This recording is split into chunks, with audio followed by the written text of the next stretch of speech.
Olá, bem-vindos novamente ao nosso grupo de leitura Feminismo Literário, em conjunto com a nossa disciplina Direito, Gênero e Relações Étnico-Raciais. Hoje a gente vai conversar sobre interseccionalidades e a gente vai continuar conversando sobre o texto O Feminismo é para Todo Mundo, da Bell Hooks, alguns capítulos selecionados que vão falar de tipos específicos de interseccionalidade. Então, a gente tem aqui alguns alunos específicos que fazem parte do grupo, que vai fazer a relatoria dos capítulos 10, que fala sobre raça e gênero, do capítulo 16, que fala sobre alegria completa e a relação entre a lesbianidade e o feminismo, e o capítulo 3, que fala que a sororidade ainda é poderosa e traz a relação da raça e classe nos movimentos de mulheres. Então, grupo, vocês estão preparados? Vou passar a palavra para vocês. Estamos sim. Obrigado, professora. Boa tarde a todo mundo. Antes de mais nada, agradecer pelo espaço, poder estar tratando aqui de um tema tão incrível e tão importante, né? Antes de mais nada, só para contextualizar, o Thiago teve um pequeno probleminha no estágio, então eu vou estar apresentando solo, mas sem ele nada disso seria possível também, tá?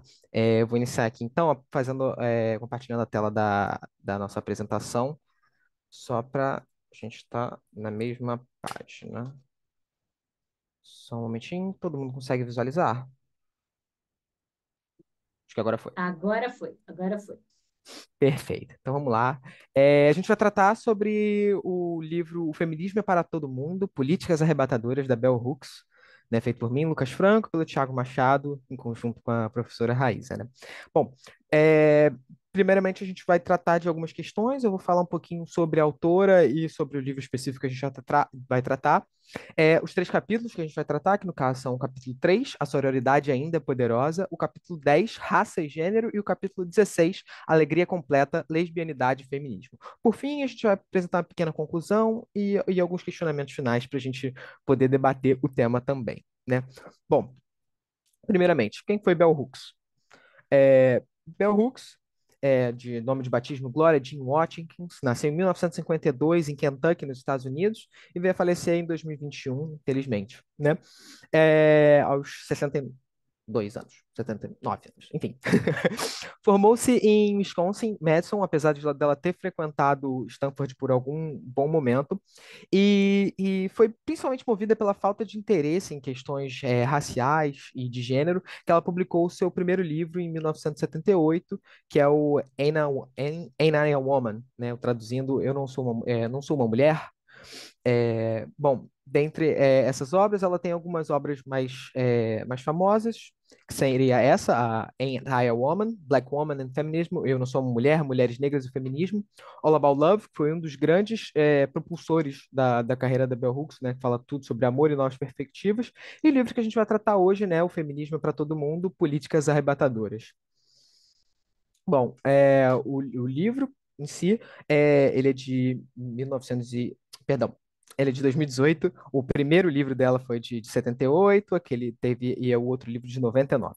Mas os três principais capítulos que a gente vai tratar aqui é o terceiro, A Sororidade Ainda é Poderosa, o décimo, sobre raça e gênero, e o 16º, sobre lesbianidade e feminismo. Antes da gente começar, eu só queria explanar um pouco do que passou na minha mente quando eu estava trabalhando nesse tema junto com o Tiago. Inicialmente eu fiquei muito nervoso, porque como é que eu, um homem branco, cis, vou tratar de um tema tão delicado, né, que seria justamente sobre sororidade, sobre raça e gênero e a lesbianidade, né?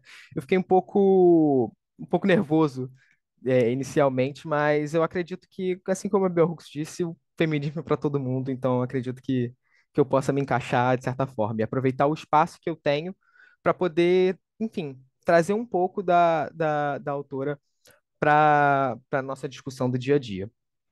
Bom, inicialmente, ela trata no capítulo 3 a questão da sororidade. E ela define, de certa forma, a sororidade como comprometimento compartilhado de lutar contra a injustiça patriarcal, independente da forma que ela se apresente, né? Da forma que a opressão se apresente. principalmente ela vindo de um espaço acadêmico nos Estados Unidos de 1970, onde ele era um lugar majoritariamente dominado por homens brancos, mais ainda, homens brancos héteros, né?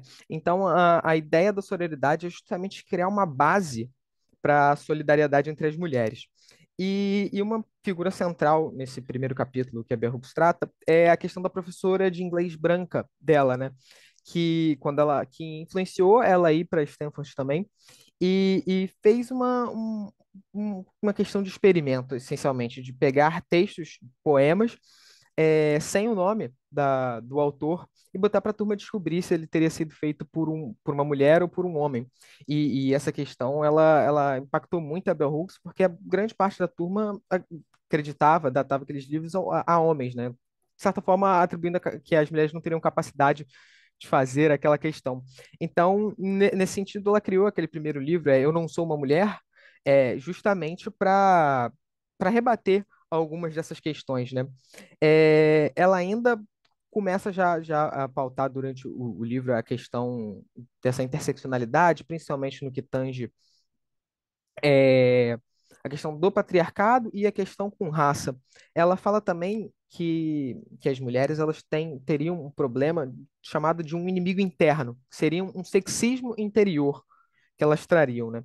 Mas que através dessa sororidade poderia criar uma união maior e criar uma base para todas as mulheres, independente de classe, gênero e raça, né? Ela diz até em uma frase que ela diz o seguinte: enquanto as mulheres usarem da classe e raça para dominar, não vai haver uma plena sororidade, né? Não vai haver uma capacidade plena, uma rede de apoio plena para enfim, para as mulheres conquistarem. E outra frase muito importante é: a sororidade jamais teria sido possível, para além dos limites de raça e classe, se as mulheres individuais não estivessem dispostas a abrir mão do seu poder de dominação e de exploração dos grupos subordinados. Essa questão, principalmente da raça, do gênero, a gente vai tratar no próximo capítulo, mas aqui ela já faz um grande apanhado, né? E justamente essa questão do esforço dessas mulheres de entenderem o seu local e entenderem os seus privilégios, que o feminismo contemporâneo pôde, de certa forma, ser um guia para as novas pessoas que possam se juntar ao feminismo, né?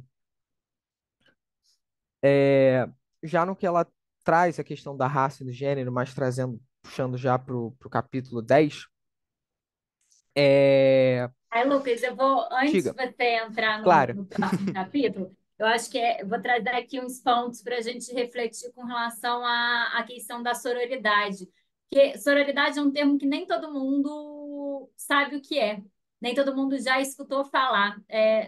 Alguém não tinha escutado falar sobre o termo sororidade? Ou melhor, quem já tinha escutado falar sobre sororidade, levanta a mãozinha aqui só para a gente ver. Levanta aquela mãozinha, Aurora, Amanda. Lucas falou que também já tinha escutado falar, mais alguém? Schottman, Gabriela, mais alguém? A gente está com 22 pessoas aqui, 5 falaram que já tinham Sim, escutado sim, falar só não sobre o achei, não termo. achei a mãozinha, mas sim. Não achou a Isso, mãozinha. também, só Legal. não Eu consegui também, Já sim, eu digitar, professor. também mas não achei, não. Mas eu já tinha, eu vi no estudo do capítulo agora, do capítulo 7. Legal, legal. Então, algumas pessoas aqui, pode baixar, Amanda. Obrigada, gente. Por que que eu perguntei isso? Porque sororidade é um termo muito utilizado, muito falado no feminismo. É uma das primeiras coisas que a gente aprende quando a gente começa a estudar feminismo.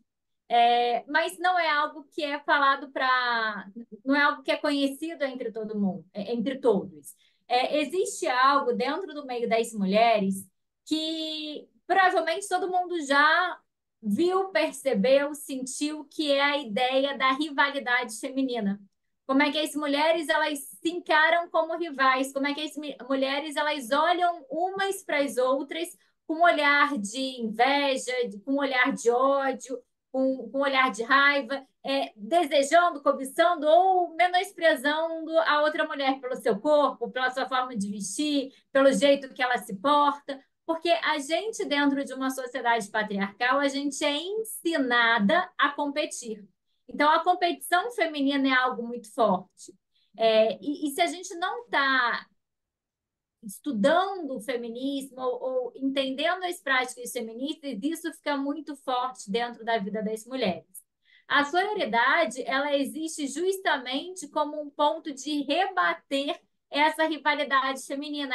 A rivalidade feminina, ela é estimulada dentro dos ambientes patriarcais, dentro das sociedades patriarcais, porque todas nós, mulheres, sentimos na nossa essência que nós precisamos da aprovação masculina, que a gente quer ser vista pelos homens. Afinal de contas, dentro de sociedades patriarcais, nós somos objetos sexuais, a gente serve para o uso masculino, então a gente quer que o homem nos aprove, a gente quer que o homem nos veja de uma forma positiva, que ele me queira em vez de querer outra mulher.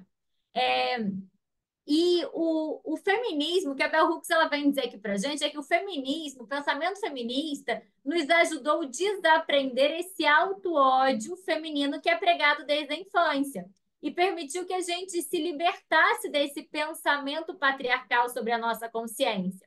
Então, dentro do movimento feminista, é possível a gente pensar em uma ligação entre mulheres e um compartilhamento de experiência entre mulheres, do desenvolvimento da empatia especificamente, e combater o que a gente tem como rivalidade feminina. Então, a Bell Hooks ela vai dizer que foram os movimentos feministas que criaram um contexto para as mulheres se conectarem. E aí, se a gente para observar os grupos dos homens, isso é diferente, tá? Os homens, eles se ligam lá por uma certa broderagem, eles se protegem entre si. Eles não dialogam sobre sentimento, porque isso não é permitido dentro de um ambiente patriarcal, mas eles se protegem. As mulheres não, elas competem entre si. As próprias amigas estão competindo entre si. E aí, a sororidade, ela vem justamente com esse objetivo de trazer a possibilidade de união entre as mulheres. E aí a gente vê isso em práticas hoje em dia cada vez mais recorrentes, de uma mulher defendendo outra quando ela está sofrendo assédio no meio da rua, de uma mulher. Eu acho interessante, às vezes, a gente tem práticas de sororidade em banheiros femininos, em que as mulheres trocam, criam caixinhas de absorvente para compartilhar entre elas em determinados espaços. Isso é uma forma de compartilhamento, de união entre mulheres. E esse capítulo da Bell Hooks, eu acho que é um capítulo bem poderoso para desmistificar essa lógica da rivalidade e para mostrar como é que o fortalecimento dos elos femininos, das ligações entre as mulheres, é algo muito importante para o movimento feminista se modificar e da gente conseguir pressionar como um grupo de pessoas para a mudança social.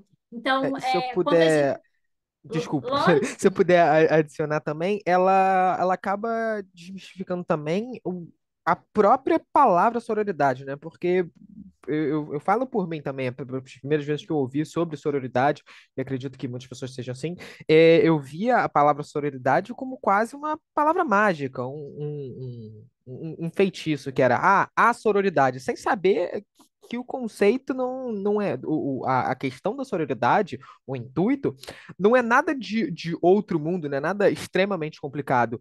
É algo que você possa trabalhar, justamente fazer essa rede de apoio, trazer essa união para você poder galgar por outros espaços que com certeza sozinha não seria possível ou não seria quase impossível, né? perfeito, Lucas. E aí, se a gente quer um conceito, a Bell Hooks ela traz esse conceito para a gente, né? Que a sororidade é a solidariedade política entre mulheres. Então, são as mulheres se apoiando, apoiando umas às outras, compartilhando o ideal de lutar contra a injustiça patriarcal, independente de como essa justiça patriarcal ela vem. Então, ela traz isso aqui. Posso ler um trechinho para vocês, né? É,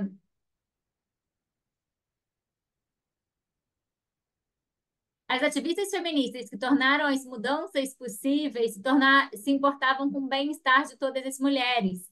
Entendíamos que a solidariedade política entre as mulheres, expressa na sororidade, vai além do reconhecimento positivo das experiências de mulheres e também na compaixão compartilhada em casos de sofrimento comum. A sororidade feminista está fundamentada no comprometimento compartilhado de lutar contra a injustiça patriarcal, não importa a forma que essa injustiça aconteça. Solidariedade política entre as mulheres sempre enfraquece o sexismo e prepara o caminho para derrubar o patriarcado. Então, e aí ela fala que essa sororidade ela só é possível quando a gente reflete também questões de raça e classe. Não adianta a gente pensar só em sororidade em termos de gênero. E aí ela fala, enquanto mulheres usarem poderes de classe e de raça para dominarem outras mulheres, a sororidade feminista não poderá existir por completo. Então, o termo sororidade é um termo que tem na sua essência isso, é uma solidariedade política para lutar contra a injustiça patriarcal, seja ela se manifestando da forma que for. E hoje a gente tem, e aí só para fazer um adendo para vocês saberem, hoje a gente tem uma autora brasileira que, para além da sororidade, dentro do feminismo negro, ela trabalha com a questão da dororidade. Como é que, para as mulheres negras, essas experiências de mulheres, a experiência de mulheres negras é muito compartilhada através da dor. E aí ela utiliza a dororidade como um conceito pautado na dor, no compartilhamento de casos de sofrimento. Mas vamos lá, Lucas, pode seguir. Antes da gente passar, tem uma última questãozinha também que ela fala, né? Conforme as políticas vão avançando e o próprio tempo vai avançando e as mulheres conseguem ter conquistas e essas conquistas acabam por se tornar lugar comum, enfim, algumas mulheres acabam tendo a visão de que seriam pressupostos garantidos. Então, em vez de se dedicar a criar essa rede de apoio, elas preferem focar em si mesmo e focar no individualismo extremo, né? Que é também uma questão inteiramente ligada intrínseca com o capitalismo e a individualidade extrema, né? Mas, enfim, passando para a parte de raça e gênero, e pegando um gancho anterior que a senhora disse, eu vejo também essa questão da interseccionalidade muito como um plano cartesiano de três eixos, né? Então, a gente tem raça, gênero e um terceiro eixo de sexualidade, né? Principalmente, claro que a gente também pode tratar das questões de maternidade, da questão da dororidade, mas o que ela aborda mais nesses capítulos são esses três eixos. E primariamente, ela trata da questão da negação, principalmente da mulher branca, né, em relação à mulher não branca, de ter essa negação, essa primeira negação de aceitar o seu local de privilégio. Tipo, como assim eu sou privilegiada se eu sou uma mulher? Mas aí não pensa na dificuldade da mulher não branca, seja ela uma mulher preta, uma mulher de origem indígena, enfim, que tem, além do empecilho de ser uma mulher dentro de uma sociedade machista, tem todo um empecilho de raça, né? E toda essa dificuldade de aceitar o seu local de privilégio acaba por criar uma dificuldade de ter uma relação aberta e de confiança. É, enfim, com essa questão do privilégio, acaba por eliminar do cenário feminista ou do cenário de sororidade a questão da raça. Principalmente se a gente for tratar na realidade da autora dos Estados Unidos em pleno 1970, o ápice da Ku Klux Klan, enfim, de todo o movimento segregacionista, se a gente for trazer para a África do Sul, enfim, a questão do apartheid. Então, tem toda essa questão e acaba tendo, quando confrontado essas mulheres brancas com o direito de, por exemplo, um homem negro votar, acaba por ficar do lado do homem branco, entendeu? Por mais que ela também não tenha esse direito de votar, mas essa questão da raça, da racialidade, fica muito latente no texto da Bell Hooks. Mas ela diz que essa questão dessa racialidade e enfim, dessa sororidade, de certa forma, imperfeita, de certa forma, fortalece o movimento, porque com o passar do tempo, apesar, por ser um processo de desconstrução, principalmente do racismo estrutural, permite com que as mulheres possam tratar de todas as realidades. Então, tratar de uma realidade de uma mulher branca moradora da Zona Sul, de Copacabana, e uma mulher preta moradora, por exemplo, de onde eu moro, Praça Seca. Entendeu? De ter toda essa questão não só de raça, gênero, classe social, né? E a grande problemática que ela traz mais ao final do capítulo seria justamente sobre traduzir esse problema que na teoria seria até, considerado de certa forma simples de entender, que há um degrau a mais, que há uma diferenciação a mais, e traduzir isso para a realidade, traduzir para dentro do nosso pensamento, né?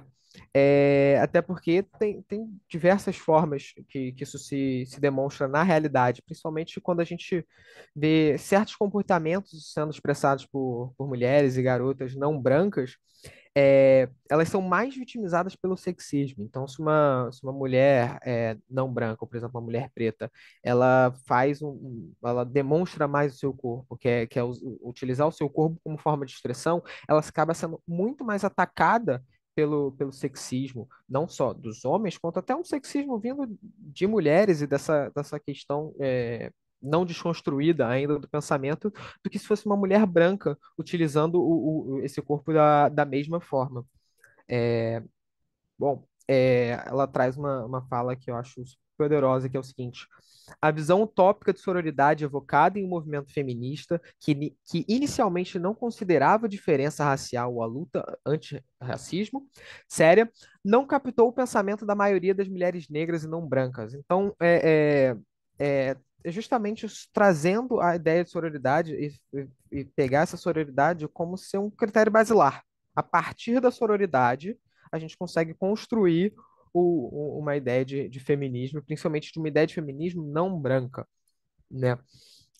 Ela destaca ainda, por fim, o racismo estrutural, que é bem latente, e como o ativismo negro, principalmente da época de 1970, 1980, pôde pavimentar um caminho para essa sonhada igualdade, ou pelo menos um tratamento mais isonômico, de certa forma. Enfim, antes da gente passar para o capítulo 16, professora, você tem alguma colocação? E aí, voltando aqui num ponto que você trouxe no início da aula, como é que foi difícil para você pensar em abordar esses capítulos por você ser um homem cis, branco. Eu acho que esse capítulo daqui traz muito para a gente, de mostrar como é que a gente tem categorias de privilégio e como é que a branquitude é uma categoria privilegiada. Por que que eu estou aqui como professora dentro de uma disciplina que vai falar sobre direito, gênero e relações étnico-raciais, porque eu reconheço o privilégio que eu tenho de ser uma mulher branca. Eu passo por opressões em razão de ser mulher, mas eu caio em muitas ciladas, especialmente em ciladas raciais. Então, eu sei que eu fui construída dentro de uma sociedade que é sexista e que é difícil, foi difícil desconstruir o meu próprio sexismo e que é mais difícil ainda desconstruir meus posicionamentos racistas na medida em que o racismo ele privilegia a minha branquitude. E como é que é difícil para você que tem uma posição de poder desconstruir essa posição de poder. Eu É, acho que é por isso que perdão, eu acho que e uma questão pode também só. de tirar um véu, da gente, principalmente a gente enquanto pessoas brancas, de tirar um véu, porque a gente acaba normalizando essa Então, situação, mas quando a gente olha para o lado, por exemplo, dentro da sala de aula, quantas pessoas negras, principalmente quantas mulheres pretas a gente tem dentro da sala de aula, tanto seja à frente da sala de aula, quanto como pares, como alunos, né? É a questão de sensibilizar de novo, não estar totalmente dessensibilizado a essa questão, né? E de você se responsabilizar também. né? sim. De você reconhecer a sua responsabilidade dentro de outras lutas de combate à injustiça e o seu papel também de opressor em determinadas situações. E eu acho que esse capítulo ele é bem relevante para mostrar isso para gente. Como é que existe uma posição de acomodação, independente de eu estar em determinadas categorias, de estar em determinadas posições de opressão, como é que essas pessoas que estão em posições de opressão também conseguem oprimir outras pessoas? Então, é importante a gente estar sempre relacionando como é que é importante a gente trazer intervenções com relação a gênero, raça, classe, e fortalecendo esses debates. Perfeito, é ir mais além e fazer e ter um pensamento crítico, não só vomitar um discurso de desculpa por ser branco, não é essa a questão, é entender a questão e trabalhar para remediar e consertar a situação, né? Além de tudo. Perfeito. Gente, Bom, alguém quer fazer mais alguma é, colocação antes do Lucas passar?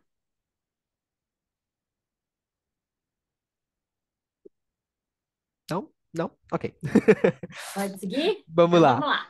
Enfim, para abordar o capítulo 16 e último capítulo dessa apresentação, a questão da lesbianidade e do feminismo.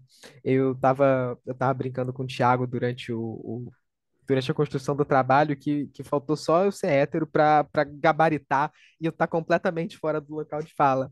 Mas, principalmente eu, enquanto homem bi, eu li uma questão nesse capítulo que me impactou bastante, né? Que é a questão de que, mesmo dentro de grupos minoritários, ou seja, dentro do grupo LGBTQIA+, a gente ainda tem grupos dominantes. E entender essa questão de que como o homossexualismo masculino, né, os casais homens gays, de certa forma são mais aceitos do que casais lésbicos, enfim, casais de outra sexualidade não hétero, né? E é uma questão que me deixou bem tocado, porque não é algo que eu paro para refletir todo dia. De novo, quando você tira esse véu, quando você tira essa neblina de frente, você consegue olhar a situação mais clara e ainda mais reavaliar a sua posição e os seus privilégios. É, enfim, no começo, mas voltando agora ao começo do capítulo de fato, né?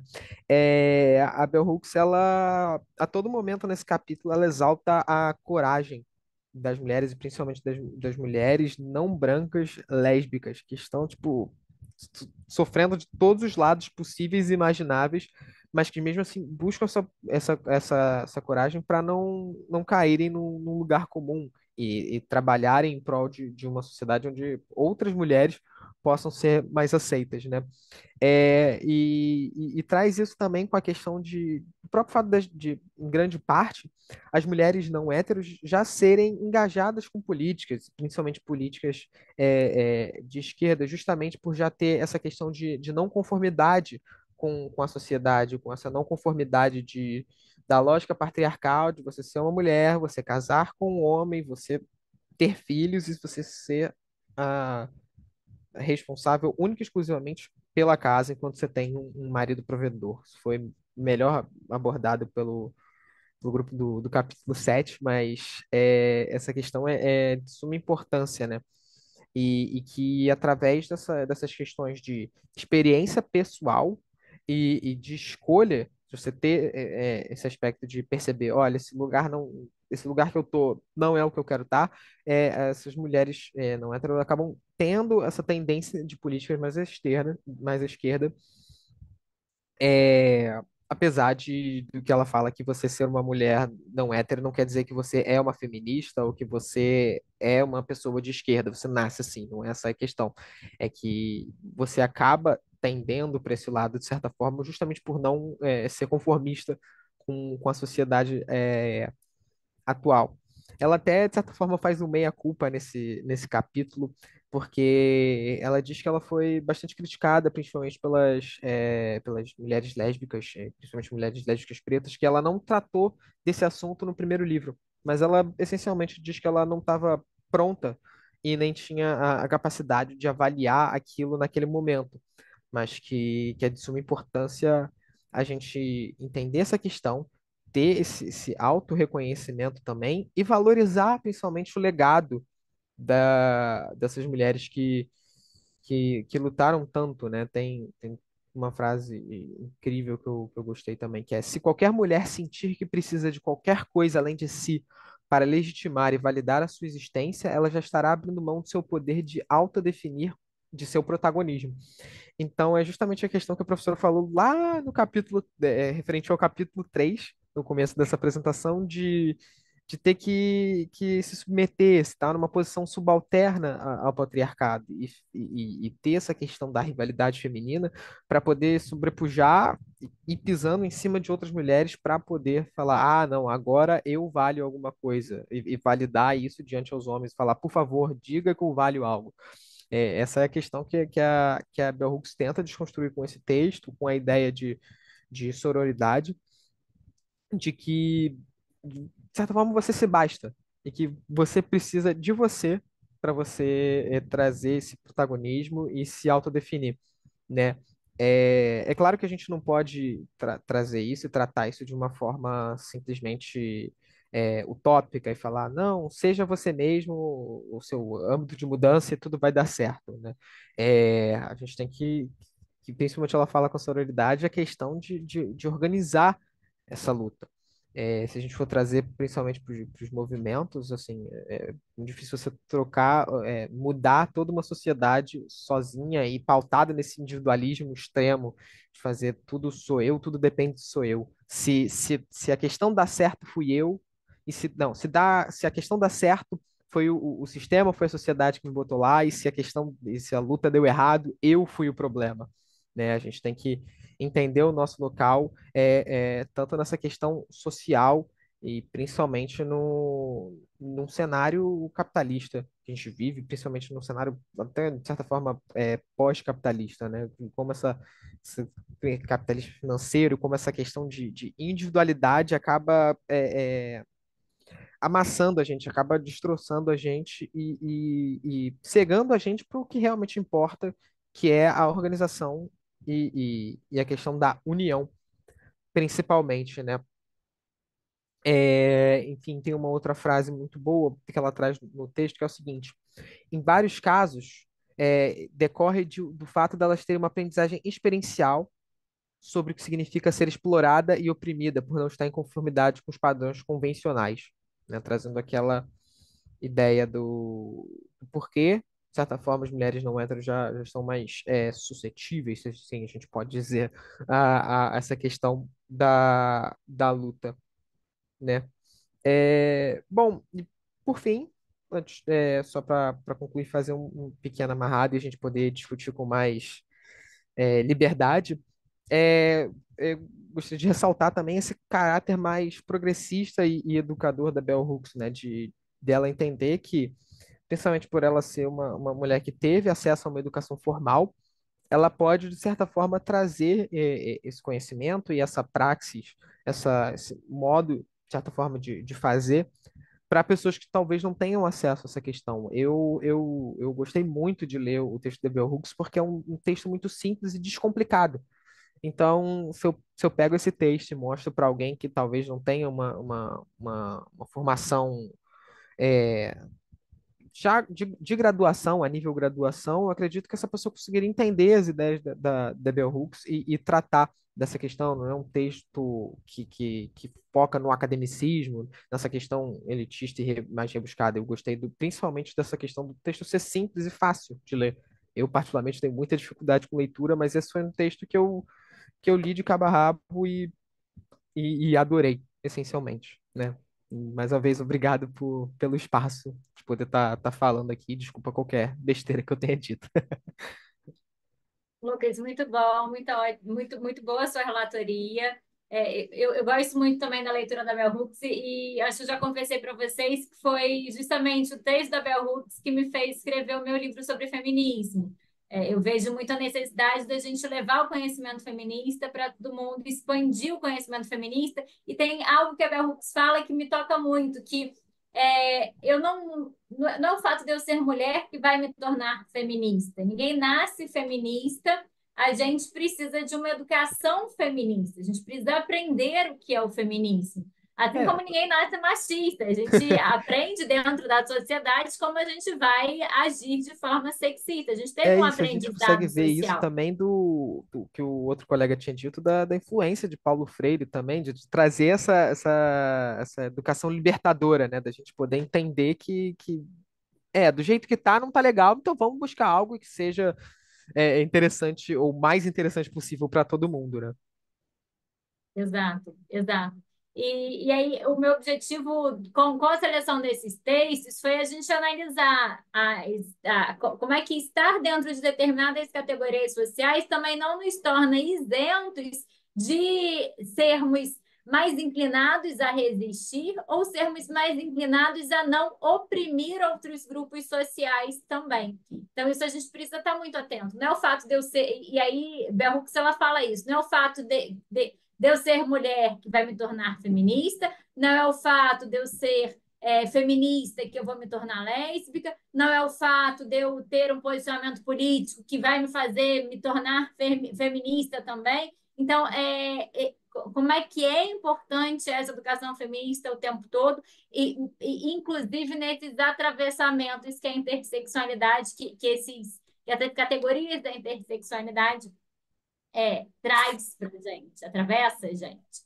É, alguém quer trazer alguma consideração sobre esses capítulos? Alguma visão sobre o que foi dito aqui?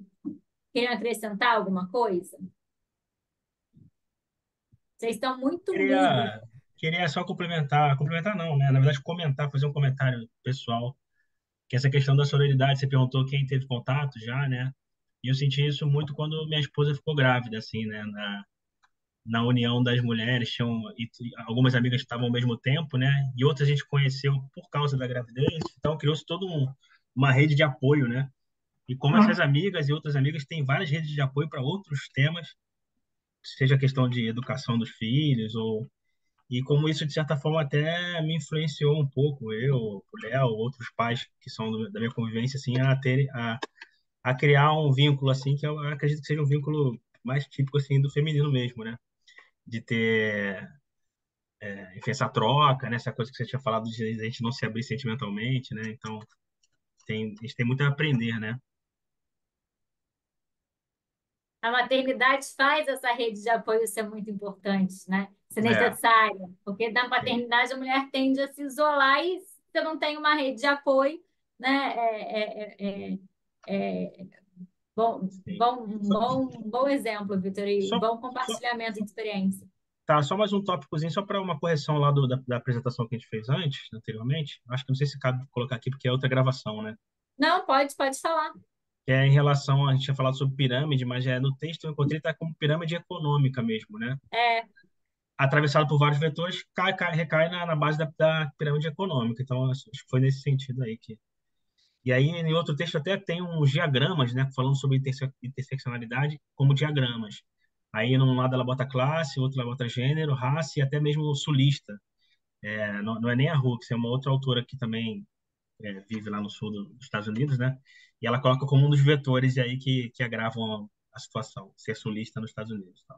ser sulista nos Estados Unidos porque tem um Tem uma conservadorismo carga, mais uma herança, exacerbado. é isso. Legal, Vitor. Legal.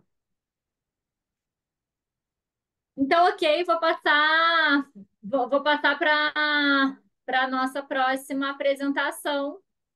Vou finalizar essa gravação. Lucas, muito obrigada. E vamos continuar falando no nosso próximo encontro sobre interseccionalidade, sobre esses vetores que nos atravessam, ok?